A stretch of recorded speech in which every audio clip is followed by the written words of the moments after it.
नमस्कार दोस्तों, मैं हूं नीरज राय और स्वागत है आपका फार्मा हर्ट्स में। दोस्तों, आज के इस वीडियो में हम बात करने वाले हैं पल्स प्रेशर और इसकी इम्पोर्टेंस के बारे में। दोस्तों, ब्लड प्रेशर के बारे में तो आप बहुत जानते हैं, पल्स प्रेशर क्या होता है आज यही हम डिस्कस करेंगे, यही देखेंगे। बहुत सारे लोगों को नहीं पता होता है और हार्ट डिजीज़ में क्या इंपॉर्टेंस होती है इसकी। अगर हम पल्स की बात करें तो नाड़ी बोलते हैं और आर्टरी में एक्चुअली जो प्रेशर होता है उसी को हम लोग बोलते हैं नाड़ी। हाथ में आप नाप सकते हैं जहाँ भी। एक्चुअली ये जो पल्स प्रेशर है ये अलग चीज़ होती है। ये कहीं प्रेशर लगता नहीं है, जबकि क्या केवल इसको कैलकुलेट किया जाता है इस प्रेशर को, और कैलकुलेट करके केवल डिजीज़ के बारे में पता लगाने के लिए, और इसी वजह से इसका नाम रख दिया गया पल्स प्रेशर। एक्चुअली ऐसा कोई वो नहीं जिसे ब्लड प्रेशर नापते हैं उस तरह से पल्स प्रेशर नहीं नापा जाता है, मेजर नहीं किया जाता है। अगर हम पल्स प्रेशर की बात करें तो pulse pressure is a difference between the systolic and diastolic pressure. अगर आप एक तरह से अगर आप बीपी इंस्ट्रूमेंट्स से, स्फिग्मोमैनोमीटर से बीपी टेस्ट करते हैं तो एक जो बेस बीपी आता है, बेस ब्लड प्रेशर होता है, वो क्या होता है आपका 120/80 mm ऑफ Hg। एक्चुअली ये जो पल्स प्रेशर है इसी बीपी से ही निकाला जाता है, ब्लड प्रेशर से ही निकाला जाता है, जो कि आपका एक नॉर्मल ब्लड प्रेशर होता है 120/80 mm ऑफ Hg। आपको पता होगा, ये छोटी सी बात है।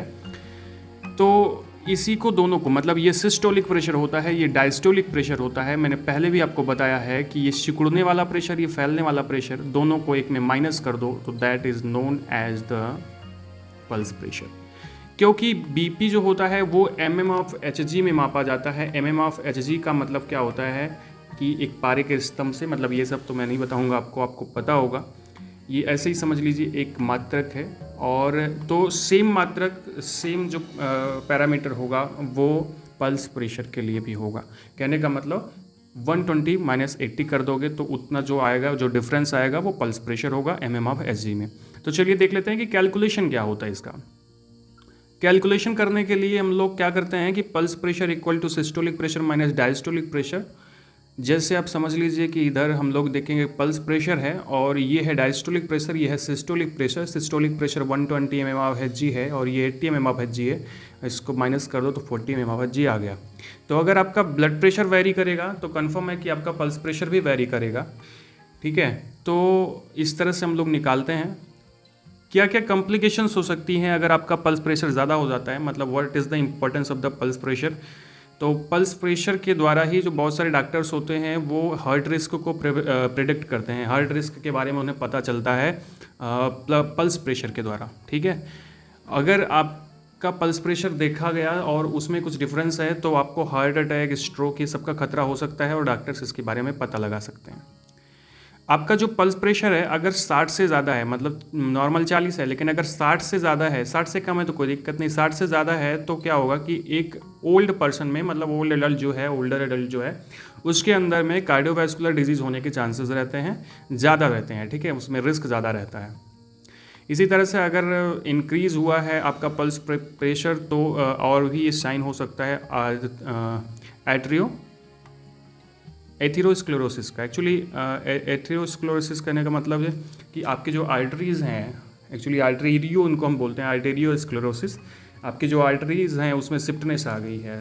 ठीक है, स्टिफनेस आ गई, स्टिफनेस आ गई है। कहने का मतलब, स्टिफनेस का मतलब वो कड़ी हो गई है, जिसकी वजह से आपका पल्स प्रेशर बढ़ जाता है। ठीक है, अब हम, ये तो बात हो गई कि पल्स प्रेशर क्या है और क्या है, कैसे हम लोग हार्ट डिजीज़ में ये इम्पॉर्टेंट होता है। अभी हम लोग देख लेते हैं कि अगर आपके हार्ट में ऐसे प्रॉब्लम्स हैं और हार्ट को अपने सेव करना चाहते हो, अपने हार्ट को हेल्दी रखना चाहते हो तो क्या स्ट्रेटजीज आपको अपनानी चाहिए, आपको पता होगा। और ऐसा नहीं पता होगा तो ध्यान दीजिए कि आपको कभी स्मोकिंग नहीं करनी चाहिए, आपका हार्ट अच्छा रहेगा। आपकी जो अल्कोहल की फ्रिक्वेंसी है उसको कम कर दीजिए। अगर आप अल्कोहल लेते हैं तो खाने में नमक की मात्रा को कम करिए। अब बहुत सारे लोग कहते हैं खाने में नमक की मात्रा बहुत नहीं कम करनी चाहिए, लेकिन मैं आपको बताऊं कि यार खाने में हम जितना भी चीज़ खाते हैं ना उसमें नमक की बहुत ज़्यादा मात्रा होती है। हम कुछ भी खाते हैं उसमें नमक की मात्रा होती है। तो नॉर्मली अगर हम खाने में बहुत ज़्यादा नमक नहीं खाएंगे तब भी चलेगा, कोई दिक्कत नहीं है। ठीक है, बाहर का खाना कम खाएं, फास्ट फूड कम खाएं, रेगुलर एक्सरसाइज करें और फैटी डाइट को अवॉइड करें तो आपका हार्ट सेव हो जाएगा। दोस्तों, अगर आप चाहते हैं कि आपके हार्ट के ऊपर एक स्पेशल वीडियो बनाया जाए हार्ट के बारे में, हार्ट की डिजीज़ के बारे में, तब आप कमेंट बॉक्स में ज़रूर लिखिएगा। और मिलते हैं नेक्स्ट वीडियो में जल्दी ही। और अगर ये वीडियो अच्छा लगा हो तो चैनल को सब्सक्राइब कर दीजिएगा, वीडियो को लाइक कर दीजिएगा और शेयर कर दीजिएगा अपने दोस्तों के साथ में। हमें इंस्टाग्राम पे फॉलो कर लीजिएगा। वीडियो को लास्ट तक देखने के लिए बहुत बहुत धन्यवाद।